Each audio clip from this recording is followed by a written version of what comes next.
परिसरातील भंगार गोदामाला भीषण आग लागल्याची घटना समोर आली आहे। गोदामात मोठ्या प्रमाणात भंगार साहित्य, बॅटऱ्या आणि ज्वलनशील पदार्थांचा साठा असल्याने आगीने काही वेळातच विकराळ रूप धारण केले।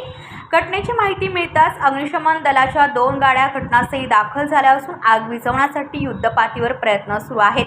विशेष म्हणजे हे गोदाम स्टेन प्राधिकरणाच्या जलशुद्धीकरण केंद्रालगत असल्याने प्रशासनाची चिंता वाढली आहे। आगीचे नेमके कारण अद्याप स्पष्ट झाले नसून सुदैवाने कोणतीही जीवितहानी झाल्याची माहिती समोर आलेली नाही।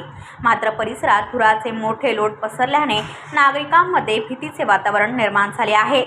टेमघर गावातील जलशुद्धीकरण केंद्राच्या गेट समोर बाहेरील बाजूस भंगारचं गोडाऊन आहे। त्यामध्ये लाकडी फ्रेम, पुठ्ठे आणि प्लास्टिकचे ड्रम अशा प्रकारचं भंगार साहित्य ठेवलेलं आहे।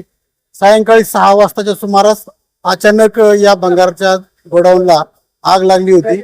आम्ही तात्काळ फायर ब्रिगेड पाचारण केलेलं आहे आणि फायर ब्रिगेडच्या मदतीने या ठिकाणी आग विझवण्याचं काम सुरू आहे। काय जीवितहानी झाली? यामध्ये कुठल्याही प्रकारची जीवितहानी झालेली नाही आणि आता आगीवर पूर्ण नियंत्रण आलेलं आहे।